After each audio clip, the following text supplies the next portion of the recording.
साथियों नमस्कार।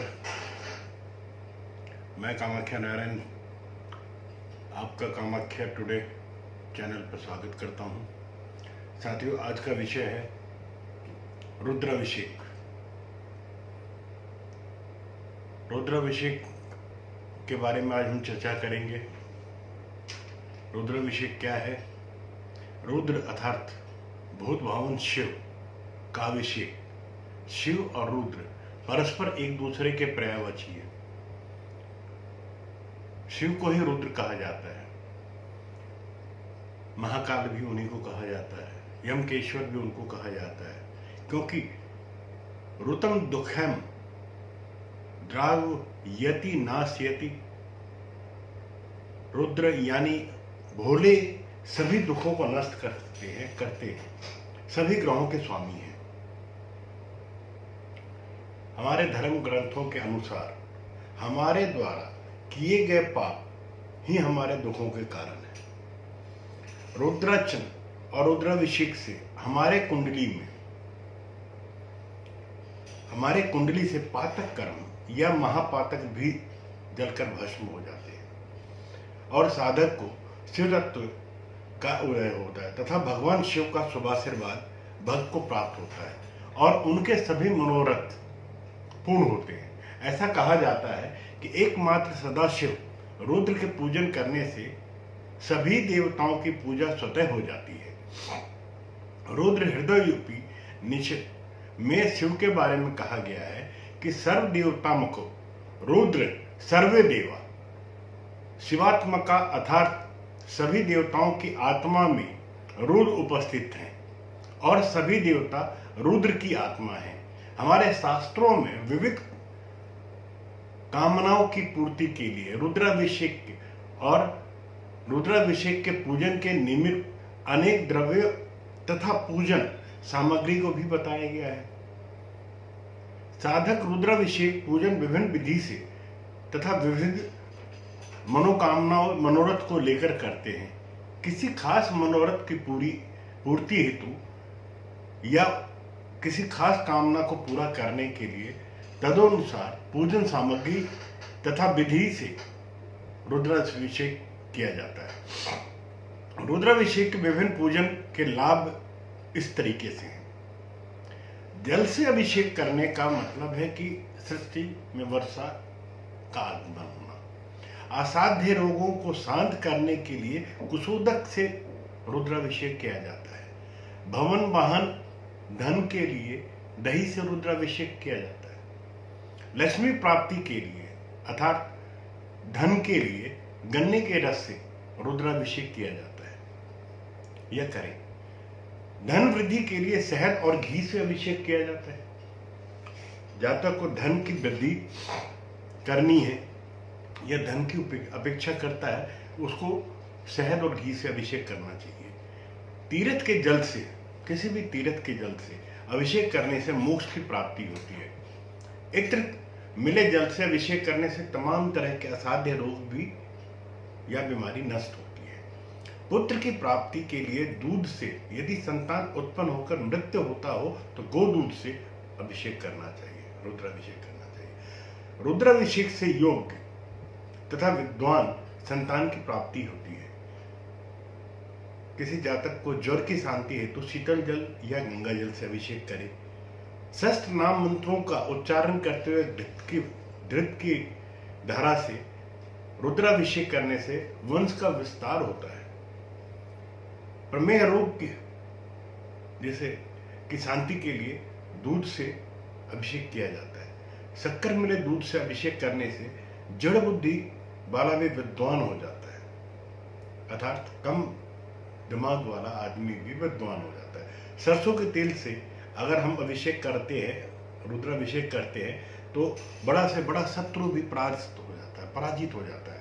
शहद के द्वारा अभिषेक करने से तपेदिक या यक्ष्मा दूर हो जाता है। पातकों को नष्ट करने की कामना होने पर भी शहद से अभिषेक किया जाता है। मित्रों, सृष्टि में अजर अमर अविनाशी कहा गया है महादेव को। देवों के देव हैं।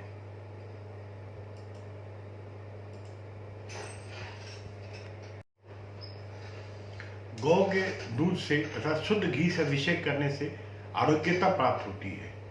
पुत्र की कामना रखने वाले व्यक्ति शक्कर मिश्रित जल से अभिषेक करे तो अभिषेक साधारण रूप से जल से ही होता है, परंतु विशेष अवसर पर या सोमवार, प्रदोष, शिवरात्रि आदि पर्व के दिनों पर मंत्र, गोदूध या अन्य दूध मिलाकर अथवा केवल दूध से अभिषेक किया जा सकता है। विशेष पूजा में दूध, दही, घृत, शहद और चीनी से अलग अलग अथवा सबको मिलाकर पंचामृत से भी अभिषेक किया जाता है। तंत्रों में भी रोग निवारण हेतु अन्य विभिन्न वस्तुओं से भी अभिषेक किया जाता है।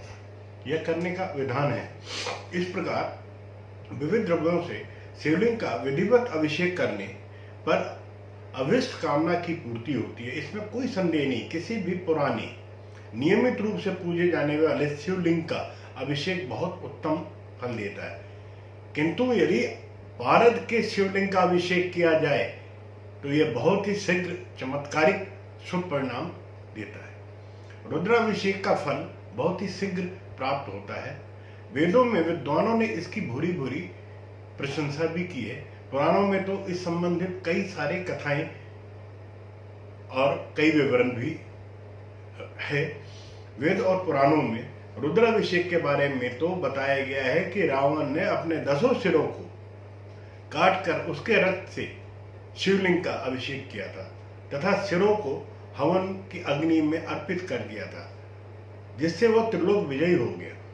भस्मासुर ने शिवलिंग का अभिषेक करके आंखों से आंसुओं से भस्मासुर ने शिवलिंग का जो अभिषेक अपनी आंखों के आंसुओं से किया था,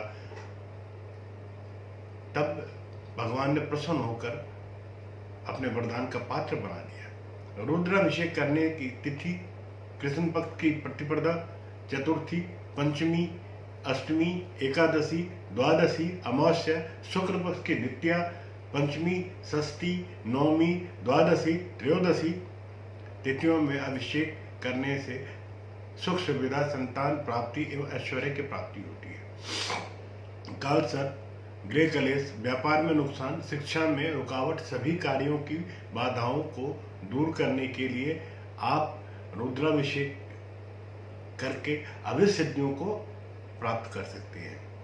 किसी भी कामना के लिए किए जाने वाले रुद्राभिषेक में शिववास का विचार करने पर अनुष्ठान अवश्य सफल होता है और मनोवांछित फल की भी प्राप्ति होती है।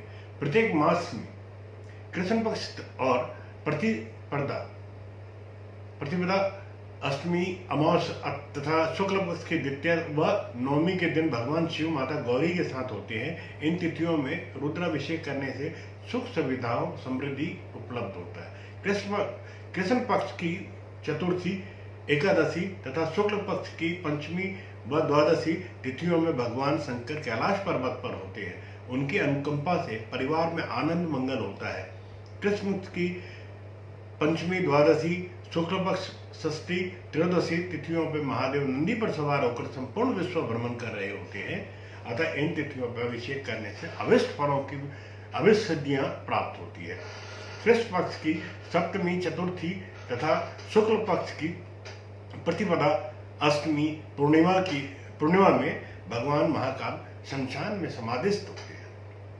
अतः इन तिथियों में किसी भी कामना के लिए किए जाने वाले रुद्राभिषेक में आह्वान करने पर उनकी साधना भंग होती है, जिससे अभिषेककर्ता पर विपत्ति भी आ सकती है।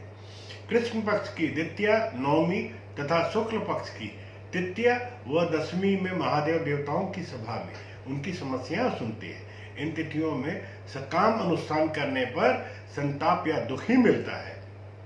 कृष्ण पक्ष की तृतीया, दशमी तथा शुक्ल पक्ष की चतुर्थी एवं एकादशी में सदा शिव क्रीड़ारत रहते हैं। इन तिथियों में सकाम रुद्राभिषेक संतान को कष्ट प्रदान कराता है। कृष्ण पक्ष की षष्ठी, त्रयोदशी व शुक्ल पक्ष की सप्तमी और चतुर्दशी में रुद्रदेव भोजन करते हैं। इन तिथियों में सांसारिक कामना से किया गया रुद्राभिषेक संभवतः पीड़ा देता है। ज्योतिर्लिंग क्षेत्र एवं तीर्थ स्थान में जहाँ शिवरात्रि, प्रदोष, श्रावण के सोमवार आदि पर्वों शिववास का विचार किए बिना भी आप वहां रुद्राभिषेक कर सकते हैं। वस्तुतः शिवलिंग का अभिषेक आशुतोष शिव को शीघ्र प्रसन्न करने के लिए साधक को उनका कृपा पात्र बनाकर उनकी सारी समस्याओं को स्वतः समाप्त होता है। अब एक बात और जान ले, रुद्राभिषेक के लिए कौन सा समय शुभ होता है। एक सच ये भी है कि सभी समय शुभ है, क्योंकि शिव हर समय हर जगह मौजूद है। ये पूरा विश्व शिवमय है, परंतु फिर भी कुछ विशेष परिस्थितियों के लिए विशेष समय पर पूजा करना शुभ होता है। जैसे सावन के महीने में सभी दिन रुद्राभिषेक के लिए शुभ होता है। विशेषकर सोमवार का दिन तो उन लोगों के लिए शुभ है जिनकी कुंडली में चंद्रमा से कोई समस्या उत्पन्न हो रहा है।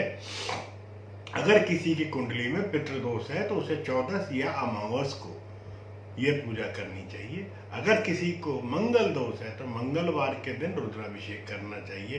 अपने जीवन को सफल बनाए और रुद्राभिषेक द्वारा प्राप्त शिव कृपा को दूर करके नकारात्मकता को जीवन से दूर करें। ऐसी कामना मैं भी हर हर महादेव कह के आपसे भी कहता हूं कि सदाशिव का नाम लें, उनके शरण में जाएं। ये संसार शिवात्म है, शिव तत्व है, हम सभी शिवांश हैं। इसलिए जब भी जिसको जैसा संभव हो शिव का गुणगान करें, शिव के शरण में जाएं। इसी के साथ मैं इस एपिसोड को यहीं पे विराम देता हूँ। अगले विषय के साथ पुनः उपस्थित होऊंगा। जय महामाई, जय मां कामाख्या, भगवती सब पे कृपा करें।